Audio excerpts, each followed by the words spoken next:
আমাদের আশেপাশে অনেক মানুষ আছেন যারা বিভিন্ন রকম শারীরিক সমস্যায় ভুগছেন, যেমন বুকে ব্যথা, শ্বাসকষ্ট, গা হাত পা কাঁপা ইত্যাদি। এবং এইসব লক্ষণ নিয়ে বেশ মাত্রায় উদ্বিগ্ন আছেন, অথচ সব রকম ডাক্তারের পরীক্ষার রিপোর্ট স্বাভাবিক, অর্থাৎ শারীরিক কোনো প্রকার রোগই তাদের নেই।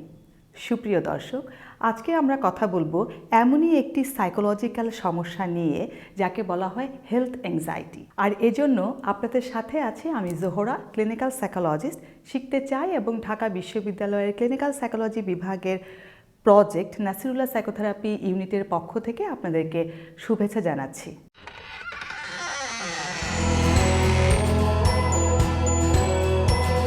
আমরা এখন দেখব হেলথ অ্যাংজাইটি আসলে কী। ধরেন কোনো একজন ব্যক্তির শারীরিক অসুস্থতা আছে, অথবা উনি কোনো একটা স্ট্রেসের মধ্যে পড়ে গেছেন, তখন স্বাভাবিকভাবেই শরীরে কিছু প্রতিক্রিয়া হয়, যেটা আমরা অ্যাংজাইটির কিছু লক্ষণ বলে থাকি। আমরা ম্যাজিক অফ সাকসেস ভিডিওটিতে দেখেছিলাম যে শরীরের সাথে মনের কেমন অবিচ্ছেদ্য সম্পর্ক এবং শরীরে কিভাবে অ্যাড্রিনালিন হরমোন নিঃসরণ হয়, তারই ফলশ্রুতিতে শরীরে কিছু লক্ষণ দেখা দেয়। এই যেমন কারো মাথা ব্যথা হতে পারে বা বুকে ব্যথা হতে পারে। তখন ওনার যেটা চিন্তা হয়, ধরেন কারো বুকে ব্যথা হলো, তার চিন্তা হলো যে আমার তো মনে হয় হার্টের কোনো অসুখ হয়ে গেছে, এবং তার ফলশ্রুতিতে ওনার কিন্তু স্বাভাবিকভাবেই কিন্তু উদ্বিগ্নতাটা অনেক বেড়ে যাবে। উনি চিন্তা করবেন যে আমি তো মারা যেতে পারি।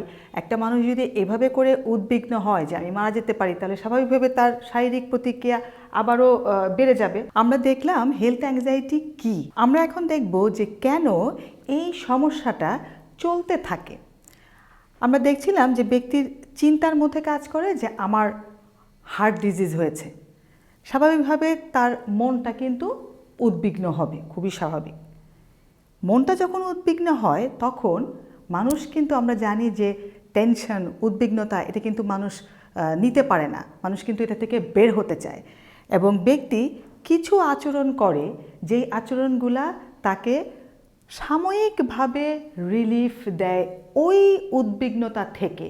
কিন্তু আমরা দেখতে পাচ্ছি এটা সাময়িক, পরক্ষণেই কিন্তু তার মাথায় কিন্তু এই চিন্তাটা আসে। এটা দুষ্ট চক্রের মতো চলতে থাকে। অর্থাৎ ব্যক্তি এমন কিছু আচরণ করতে থাকেন যেই আচরণগুলা ব্যক্তি মনে করেন যে তাকে হেল্প করছে, কিন্তু ওই হেল্পটা হচ্ছে সাময়িক।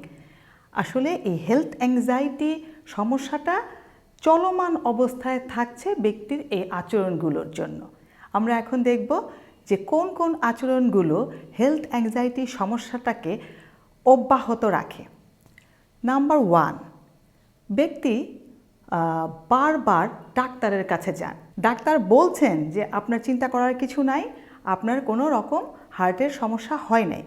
তারপরেও ডাক্তার কার্ডিয়াক স্পেশালিস্টের কাছে রেফার করেন একটু শিওর হওয়ার জন্য, কিন্তু রিপোর্ট নর্মাল। অথচ ব্যক্তি বারবার করে যখনই হার্টে বুকে একটু ব্যথা করছে তখনই হচ্ছে ডাক্তারের কাছে যাচ্ছে।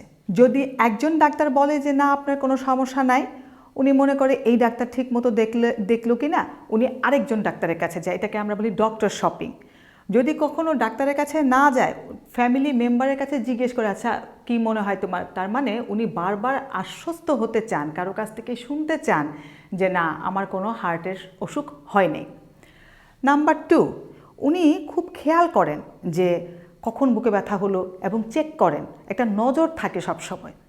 নাম্বার 3, অনেক টাইম খরচ করেন এই সমস্যাটা সম্পর্কে জানতে। অনেকে কিন্তু নেট সার্চ করে, গুগল সার্চ করে পড়াশোনা করে, মানে এটার সম্পর্কে খুব গবেষণা করার চেষ্টা করে। নাম্বার 4, উনি নিজেকে অসুস্থ মনে করেন এবং তেমনভাবেই আচরণ করেন, অর্থাৎ উনি কোনো প্রোডাক্টিভ কোনো কাজে নিযুক্ত হন না। নাম্বার 5, উনি অসুস্থ মনে করে নিজেকে অনেক কিছু থেকে অ্যাভয়েড করেন, ওখানে যাবেন না, এই করবেন না, সেই করবেন না, উনি অ্যাভয়েড করেন।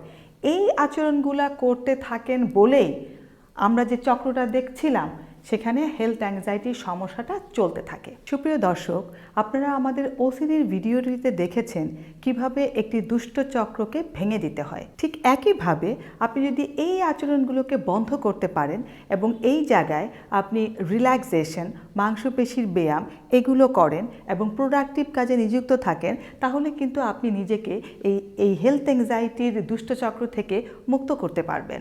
এই ভিডিওটি আপনাকে সাহায্য করবে আপনার অতিরিক্ত দুশ্চিন্তা কমাতে, যেটার ফলে আপনি বুঝতে পারবেন যে আসলেই যদি আপনার কোনো সমস্যা হয়ে থাকে আপনি অবশ্যই ডাক্তার দেখাবেন, পরীক্ষা করবেন, কিন্তু ক্রমাগতভাবে এই সমস্যাটার মধ্যে পড়ে থেকে আপনার সুন্দর জীবনটাকে ধ্বংস করে দেওয়ার তো কোনো মানেই হয় না। আমরা দেখছিলাম যে শারীরিক লক্ষণগুলো একজন ব্যক্তির মধ্যে উদ্বিগ্নতা তৈরি করে, পরবর্তীতে এই উদ্বিগ্নতা নিজেই আরও বেশি রকম শারীরিক লক্ষণ তৈরি করে। সুতরাং এই উদ্বিগ্নতা কমাতে পারলে আপনি বেটার ফিল করবেন।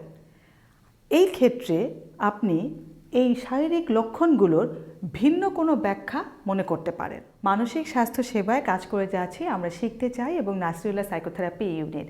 আমাদের আজকের ভিডিওটি ভালো লেগে থাকলে লাইক দিন, কমেন্ট করুন এবং শেয়ার করুন।